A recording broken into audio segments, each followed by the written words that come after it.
साहब श्री हरिंद्रानंद की धरती सिवान से आपका स्वागत। दीदी, शिव का गुरु पद पाठ का अंतिम अंश पेज 88 में साहब ने स्मरण रखना होगा इस शब्द के साथ शुरू किया है, आखिर क्यों? देखिए, ये जो हम लोगों की पुस्तक है, साहब ने तो कहा है कि महादेव की लिखी हुई है, और हम आप ऐसे जानते हैं कि साहब की लिखी हुई है। साहब कहते हैं महादेव की लिखी हुई है। खैर, हम लोगों के लिए जो लोग साहब के सानिध्य में रहे हैं समझ गए हैं साहब और महादेव में अंतर नहीं है। तो इस पुस्तक में कहीं ऐसा लिखा गया है, ज्ञातव्य है ये बात, किसी बात के बारे में साहब ने लिखा कि ज्ञातव्य है, तो ज्ञातव्य का अर्थ होता है जानने योग्य। कहीं कहीं पर साहब ने प्रयोग किया है ध्यातव्य, यानी ध्यान देने योग्य। अब यहाँ इस अंश में हम आप देखते हैं साहब ने लिखा है स्मरण रखना होगा। क्या स्मरण रखना होगा? यही कि शिव केवल नाम के नहीं, काम के गुरु। हम लोगों को, बहुत कम लोगों को ऐसा अनुभव हुआ है।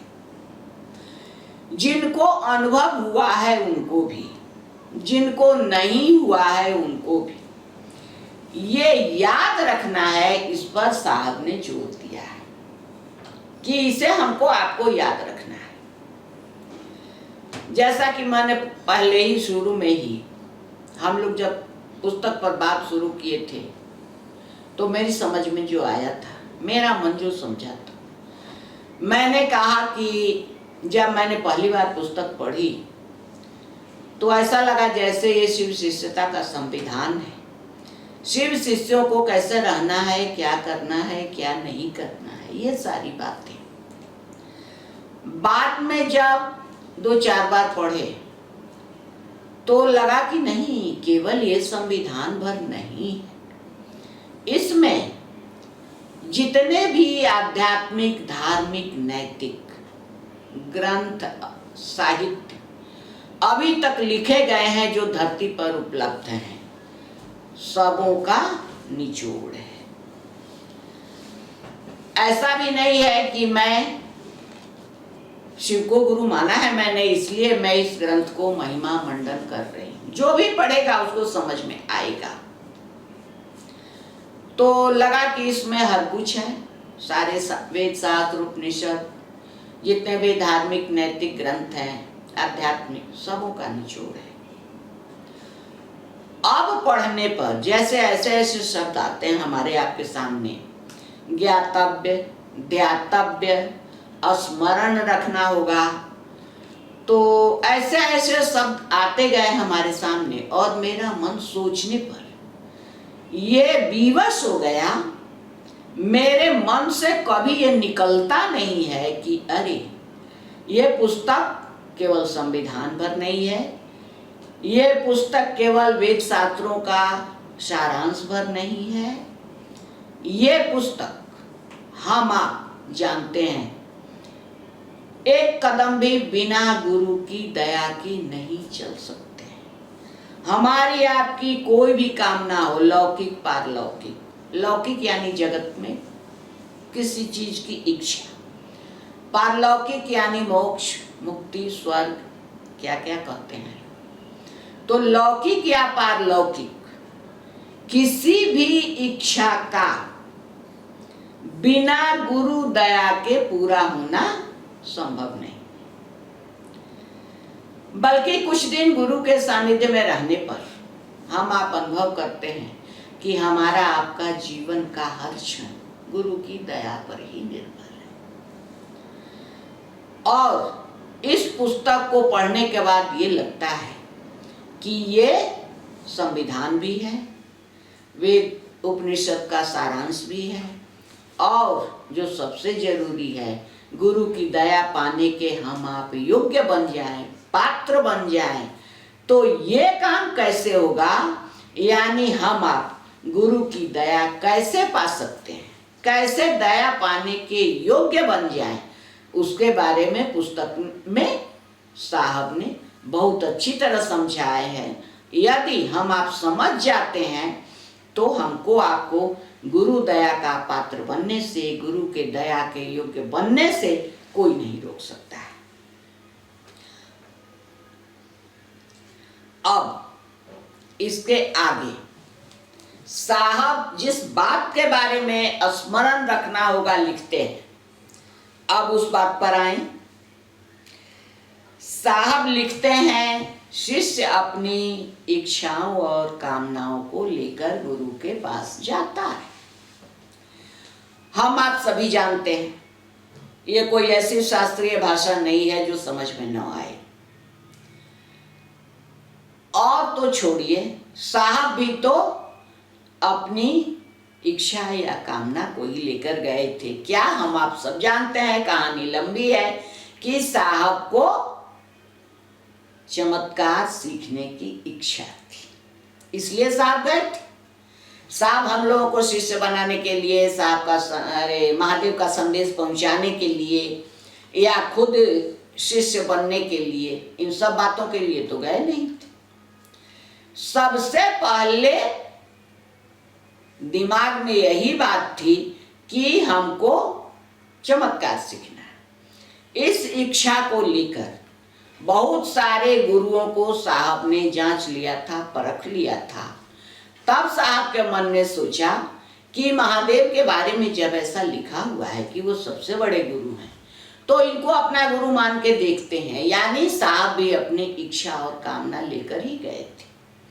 हम अपना पहला दिन याद करें जिस दिन हमने अपने शिव को गुरु माना। हर आदमी के मन में, हर आदमी के घर में कोई न कोई समस्या, कोई न कोई उलझन, कोई न कोई अभाव था। कोई शिष्य बनने के लिए शिव को गुरु नहीं माना। तो हम आप अपना दिन भी याद करें, और साहब तो खोल के लिख ही दिए हैं कि शिष्य अपनी इच्छाओं और कामनाओं को लेकर गुरु के निकट जाता है, लेकिन उसके बाद क्या होता है, यही बात साहब कह रहे हैं, स्मरण रखना होगा। हम आप गुरु के पास जाते हैं, गुरु जो भी ज्ञान देते हैं, जो भी साधना पूजा या कुछ जो बताएं, हमारे आपके गुरु तो ऐसा कुछ कहते नहीं है।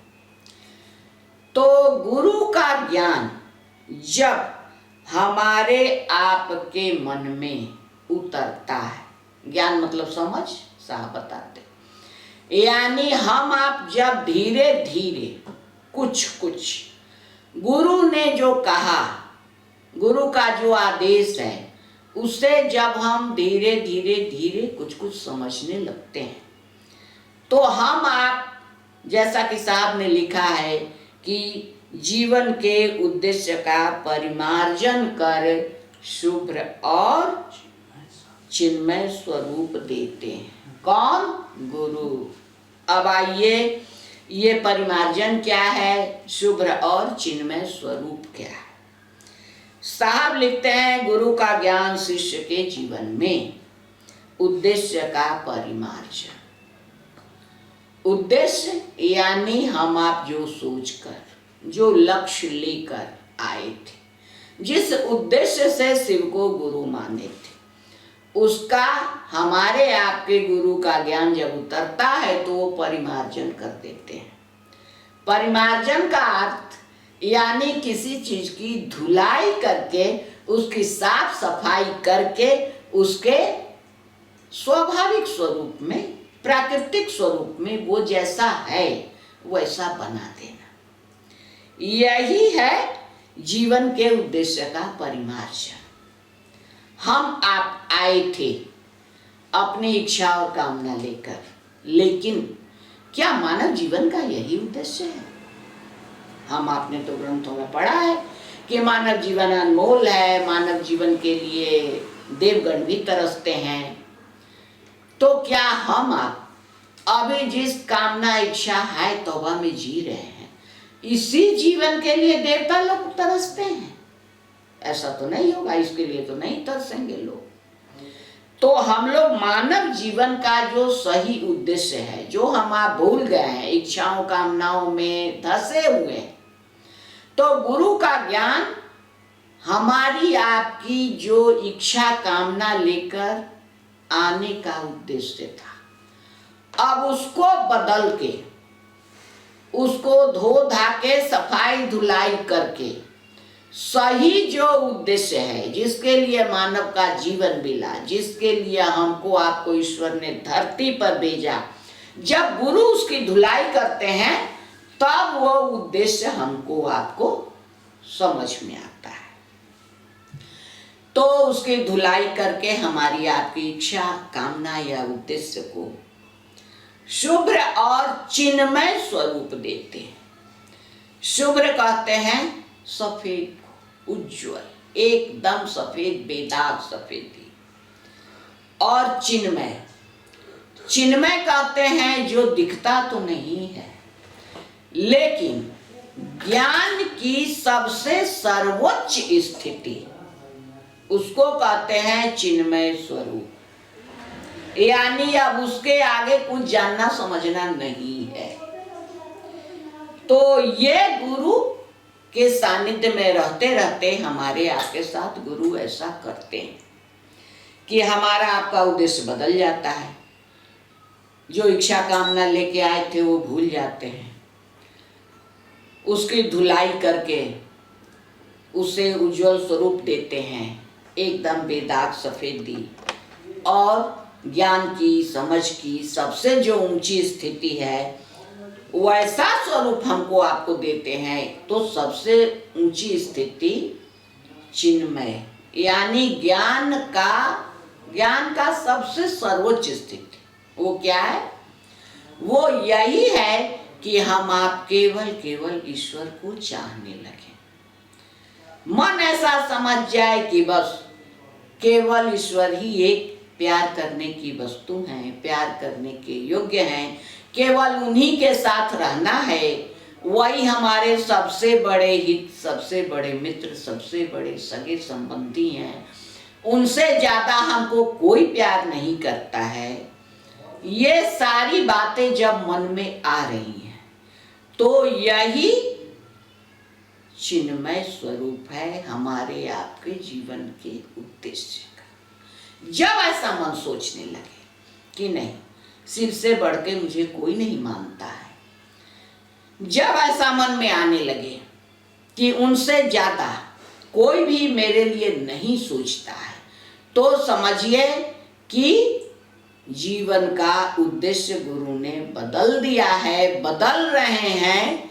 ये गुरु के सानिध्य का, गुरु के ज्ञान का परिणाम है जो हमारा आपका मन अब ऐसा हो रहा है। इसमें एक और बात है, यदि कुछ दिनों से सूत्र कर रहे हैं और हमारा आपका मन ऐसा नहीं हो रहा है, यानी अभी भी इच्छा और कामना में लिपटा हुआ है, ये हो जाए, वो हो जाए, वो हो जाए, और अभी भी महादेव इतने अच्छे नहीं लग रहे हैं, गुरु इतने अच्छे नहीं लग रहे हैं कि गुरु के लिए हम संसार की कोई भी वस्तु छोड़ने को, त्यागने को तैयार हो जाए, अभी भी ऐसा मन नहीं कह रहा है कि वो मुझे सबसे ज्यादा प्यार करते हैं, तो इसका मतलब कि हमारे उद्देश्य का परिमार्जन नहीं हुआ। तो क्यों नहीं हुआ, इस पर भी हमको आपको सोचना है, क्योंकि साहब तो कहते हैं कि स्मरण रखना होगा, यानी याद रखना है कि ये केवल नाम के गुरु नहीं है, काम के गुरु हैं। और गुरु का काम यही है कि हमारा आपके उद्देश्य बदल दें, उद्देश्य का परिमार्जन करके शुभ्र और चिन्मय स्वरूप दें, जिसके बारे में अभी हम बात किए। यदि ऐसा मन, ऐसा हमारा आपका उद्देश्य नहीं बदलता है, इस बारे में नहीं सोचता है कि शिव सबसे ज्यादा मुझे प्यार करते हैं, एक वही प्यार करने के काबिल हैं इनके लिए दुनिया की कोई भी चीज छोड़ी जा सकती है। ऐसा यदि मन में नहीं आता है तो उद्देश्य का परिमार्जन नहीं हुआ।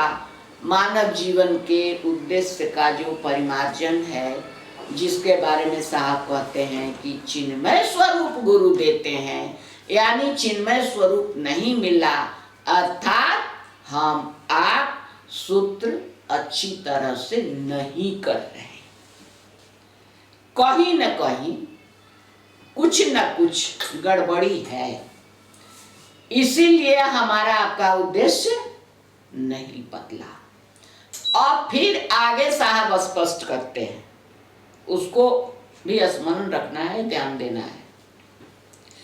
ये केवल शिव और शंकर के बारे में इतनी बातें नहीं कह रहे हैं साहब। साहब कहते हैं शिव का गुरु पद शिष्य को भव बंधनों से मुक्त करता हुआ शिवत्व के सर्वोच्च शिखर पर आरूढ़ करता है, साथ ही साथ जीवन की आवश्यकताओं की पूर्ति भी। अब इसमें हम लोग ध्यान दें, पंक्ति का पहला शब्द है शिव का गुरु पद, यानी भगवान शिव नहीं, शिव का गुरु पद क्या क्या करते हैं आगे हम लोग बात करेंगे इसमें, अभी तुरंत।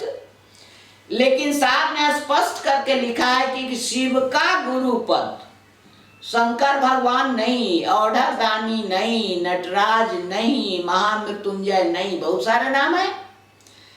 साहब लिखते हैं शिव का गुरु पद, यानी हम आप जब शिव को गुरु मानते हैं, भगवान मान रहे हैं, ठीक है, वो सब कुछ दे सकते हैं, देते हैं, ज्ञान नहीं देंगे, आपके भव बंधन काटने की जिम्मेवारी नहीं लेंगे। जीवन का जो सर्वोच्च उद्देश्य है, जिसके बारे में साहब ने लिखा है कि चिन्मय स्वरूप, उसके लिए उनकी कोई जिम्मेवारी नहीं है। हाँ, जो मांगिएगा देते हैं, दे सकते हैं, लेकिन और बहुत कुछ ऐसा है इस जीवन के उद्देश्य में जो महामृत्युंजय, औढ़र दानी, भगवान शिव, शंकर जी, ये सब वो देने की जिम्मेवारी नहीं लेते हैं, ये केवल गुरु ही जिम्मेवारी लेते हैं। हम आप एक और बात यहाँ समझें, यहाँ साहब जो लिख रहे हैं ये शिव का गुरु पद के बारे में लिखा जा रहा है, यानी हम आप जब शिव को गुरु पद पर आसीन करते हैं, उनको अपना गुरु मान के जीवन जीना शुरू करते हैं, तभी वो ये सब काम करेंगे। कौन कौन? पहले जैसा कि हम लोग देखें कि जीवन के उद्देश्य का परिमार्जन करेंगे। अब आगे साहब लिखते हैं उससे आगे कि शिष्य के भव बंधनों से उसको मुक्त करेंगे। भव बंधन क्या है? अरे भव बंधन के बारे में कहा गया है ना कि जब हम हाड़ मांस का शरीर लेके आते हैं तो इस संसार में आने पर काम, क्रोध, मद, लोभ, मोह, ये सब कुछ बताया गया है। हम आप परिवार में रहते हैं, समाज में रहते हैं, कहीं कुछ कामना उठती है, कहीं कामना पूरा नहीं होने पर क्रोध होता है, कहीं कुछ मिल जाने पर मद यानी अहंकार होता है, कुछ मिल जाने पर और पाने की इच्छा होती है तो लोभ होता है, यदि हमसे ज्यादा किसी को मिल गया तो ईर्ष्या होती है। ये सारी भावनाएं ही हमको यहाँ पर धरती पर बांध के रखी हैं, जिसको हम आप कहते हैं भवबंधन। तो साहब कहते हैं कि शिव का गुरु पद शिष्य को भव बंधनों से मुक्त करना हुआ। फिर साहब की बात हम लोग याद करें, स्मरण रखना होगा, ये भव बंधन से मुक्त केवल गुरु पद करता है, महादेव का और पद इसकी जिम्मेवारी नहीं लेता है। हम आप भव बंधन में फंसे रहेंगे, बंधे रहेंगे या मुक्त होंगे, इससे महामृत्युंजय को, शंकर भगवान को कोई मतलब नहीं है।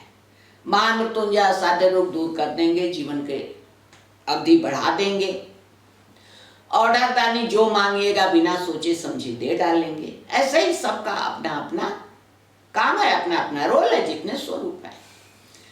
लेकिन भव बंधन काटने की जिम्मेवारी केवल शिव का गुरु पद लेते हैं।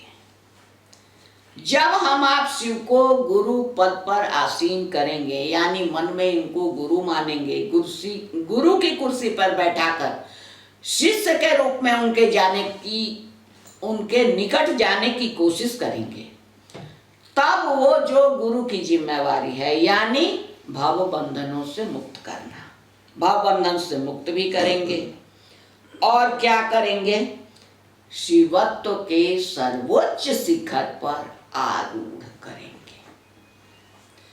अब शिवत्व का सर्वोच्च शिखर क्या है, इसको समझना होगा हमको आपको। शिवत्व का सर्वोच्च शिखर यानी शिव माने हम आप सभी जानते हैं कल्याण करने वाला, शिवत्व माने कल्याणकारी भाव। सर्वोच्च शिखर यानी सबसे ऊंची चोटी।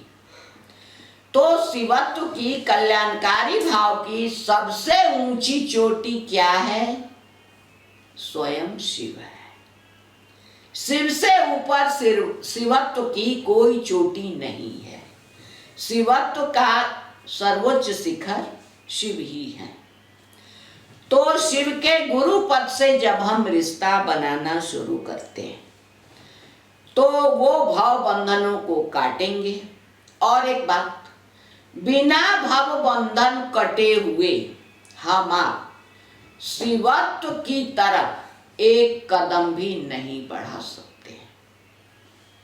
जब भव बंधन कटेंगे तभी हम आप शिवत्व की तरफ बढ़ सकेंगे, बढ़ने की शुरुआत होगी। तो सबसे पहले भव बंधन काटेंगे, उसके बाद क्या करेंगे, उसके बाद शिवत्व के सर्वोच्च शिखर, शिवत्व का सर्वोच्च शिखर शिव है, यानी हमको आपको शिव बनाना शुरू करेंगे हमारे आपके गुरु शिव। तो शिवत्व के सर्वोच्च शिखर के बारे में लिखा गया है कि आरूढ़ करते हैं। आरूढ़ का मतलब हम आप समझ लें, आरूढ़ है, आरोहण शब्द से आरूढ़ बना है, यानी शिवत्व का सर्वोच्च शिखर यानी स्वयं शिव। तो हमको आपको शिव भी बनाएंगे, लेकिन क्या उछाल कर बना देंगे, यानी एक बार में किक मार के और शिव बना देंगे क्या, नहीं, ऐसा संभव नहीं है। ये चढ़ाई है और धीरे धीरे ये चढ़ाई चढ़नी होगी। लेकिन ये चढ़ाई आज तक किसी भी मानव ने अपने बल पर पूरा नहीं किया। ये चढ़ाई गुरु के सहारे ही चढ़ी गई और तब उस सर्वोच्च शिखर पर आदमी पहुंच पाया, आरूढ़ हुआ, यानी धीरे धीरे चढ़ के बैठना, धीरे धीरे चढ़ के पहुंचना, इसी को कहते हैं आरूढ़। कोई भी गुरु, हमारे आपके गुरु शिव हैं, सर्वोच्च गुरु हैं, इनसे बड़ा गुरु कोई नहीं है। लेकिन ये भी एकाएक उछाल कर हमको आपको वहां नहीं बैठा सकते हैं, नहीं स्थित कर सकते हैं, नहीं ले जा सकते हैं। तो कैसे करेंगे, सबसे पहले भव बंधन काटेंगे और तब धीरे धीरे ये जो शिवत्व का सर्वोच्च शिखर है यानी स्वयं शिव, वहां हमको धीरे धीरे धीरे धीरे हमको आपको चढ़ाते चढ़ाते चढ़ाई वहां ले जाकर बैठा देंगे। और फिर आगे क्या कहते हैं साहब, इतना ही नहीं, इसके बाद साथ ही साथ जीवन की आवश्यकताओं की पूर्ति भी। मान लीजिए गुरु भव बंधन काटना शुरू कर देते हैं, कहते हैं ठीक है मैं तुम्हें शिव बना दूंगा, शिवत्व के सर्वोच्च शिखर पर ले जाओ। लेकिन हमारे आपके पास बहुत सारी सामाजिक पारिवारिक जिम्मेवारियां हैं, जिसके लिए हमको आपको पैसे की जरूरत है, भोजन, कपड़ा, दवा, मकान, बाल बच्चे हैं, उनकी जिम्मेवारी है। पति पत्नी हैं, घर में बूढ़े माँ बाप भी हैं, बहुत सारी जिम्मेवारियां हैं। और इसमें गुरु यदि कहते हैं कि मैं तुम्हें जीवन के उद्देश्य को समझा दूंगा, तुम्हारा उद्देश्य बदल दूंगा, परिमार्जन कर दूंगा, तेरे भाव बंधन भी काट दूंगा और तुम्हें शिव भी बनाऊंगा, तो क्या हमारा आपका मन तैयार हो जाएगा इसके लिए? नहीं, हरगिज नहीं तैयार होगा, क्योंकि हमारी आपकी आवश्यकताएं हैं, जिम्मेवारियां हैं और उसके लिए पैसे की जरूरत है। तो यहाँ साहब लिखते हैं कि केवल इतना ही काम नहीं करेंगे जो ऊपर लिखा हुआ है, जीवन की आवश्यकताओं की जिम्मेवारी भी लेंगे, यानी शिव भी बनाएंगे। साथ ही साथ हमारे आपके सिर पर जितनी जिम्मेवारी है, परिवार के लिए भोजन जुटाना, कपड़ा जुटाना, घर बनाना, बाल बच्चों की पढ़ाई लिखाई, शादी ब्याह, यही सारी आवश्यकताएं जीवन की आवश्यकता में आती हैं। और यहाँ महादेव कह रहे हैं कि तुम्हारे भाव बंधन काटेंगे, तुमको शिव बनाएंगे और तुम्हारी सभी आवश्यकताओं की जिम्मेवारी भी हम लेंगे। तो इतनी सारी जिम्मेवारियां हमारे आपके गुरु शिव लेने को तैयार हैं। इसीलिए साहब ने लिखा है कि स्मरण रखना होगा। तो ये तो स्मरण रखना ही है कि गुरु सारी जिम्मेवारी पूरी करेंगे। साथ ही हम लोग तो जन्म जन्मांतर से उनको भगवान मानते आए। अब ये सारी जिम्मेवारियां कौन लेंगे? उनका गुरु पद। इसीलिए साहब